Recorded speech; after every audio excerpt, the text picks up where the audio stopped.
mind passing this information also. I'm gonna go right now to meet Danny in the transportation center. I'll be back here at 2 o'clock. You guys can spend some time with each other. He's gonna be doing some volunteering. Maybe you could even show him some of the techniques with that right there. She already got the shovel for me. Yes. So she'll be able to work with you. I'll be back roughly about 2 o'clock. Okay. Okay. Hopefully they'll call me back. I'll pass the information because you don't have a cell phone, do you? Yeah. Okay. So I'll pass the information to one of the two. I would say roughly they're gonna be around 2, even if it's just 15 minutes, and I could either pick it up or Gina could pick it up. But I definitely wanted to have the connection with you, Evan. So I'll be back. All right, bud. Hey, thank you for all the the tour and like tell them about everything. Absolutely. She's gonna be your guide. Okay. And I'll see you, I guess, maybe in a little, or call me. Let me know what's in it. Okay. Whatever I can do to help. So. Thank you, man. Thank you. This really helps. Okay, that's Here, video as well, right? All right, it's video. Oh, So okay. shooting video right now. So Rico, with organic methods, your main concern is the quality of the soil. So the first thing you want to do, depending on what kind of soil you've got, usually all soil, unless it's been prepared, needs compost. Compost, okay. Yeah. You know what compost is? What do you think it is? Because the word has been thrown around for Yeah, it is. years. I feel like it's like manure, that kind of stuff that helps it grow, has some kind of nutrients. Yes. Now with organic methods, you want to make sure that you don't have any kind of meat or any kind of dairy products. It's basically produce, vegetables, fruit. You can have even eggshells. As in compost. There. We don't want any bones. You can have leaves, you can have twigs, and you put it all together someplace and let it rot. It's nice if you have a compost bin, because eventually as this rotting worms will come in, flies, the smell will get very loud. Okay, Rico, I'd like you to introduce you to the crew. Okay. Rico is both a volunteer, Richard, and he's doing a project, a film project. So I'm going to be showing him some organic techniques of growing plants. Richard is the supervisor of the San Gabriel Valley Conservation Corps farm team.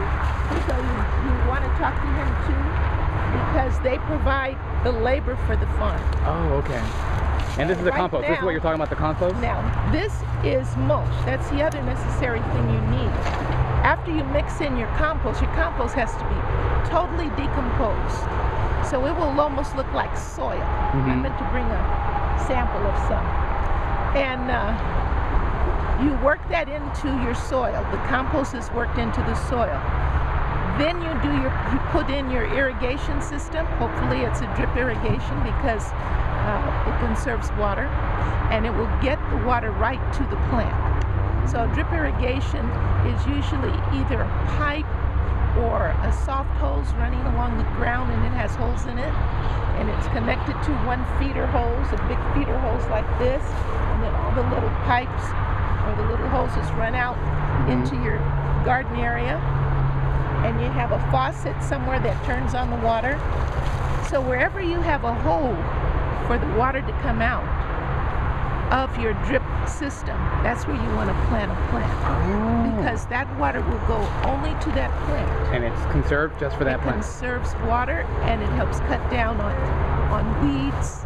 It helps cut down on pest management, because with organic methods, we're going to avoid all chemicals. Which is so good. I mean, that's the way I eat. So I love this farm. It's estimated by the year 2020 that over 90% of all supermarkets, especially in California, will be certified organic.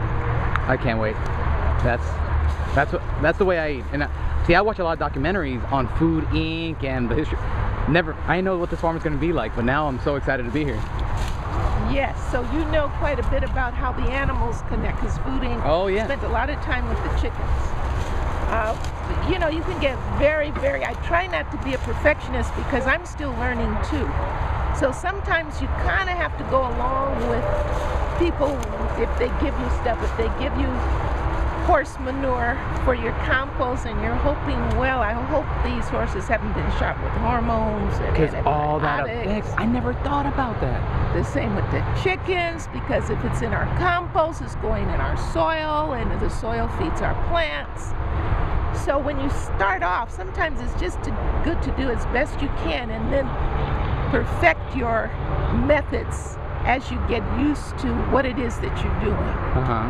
So I didn't come in on working in the soil. So there is basically no compost per se in our farm right now. There's only horse manure. So what we're trying to do is to fix that. And if you only use manure, you get a lot of urine. So you have to let that horse manure dry for 3 to 6 months. So that, you know, in urine there's ammonia. So you gotta let it dry for 3 to 6 months? 3 to 6, get all that ammonia, nothing dry. Should be as dry as this stuff. Horse manure should be as dry as this stuff. And all those chunks of manure should be dry. They should crumble up if you just tap them with your foot. It should Wow, crumble up. okay. So that takes a long time. If you're using organic methods and you're using wet manure, you're defeating your purpose. Because now you're putting all that stuff in the food. You're defeating your purpose. And it changes the quality of your produce.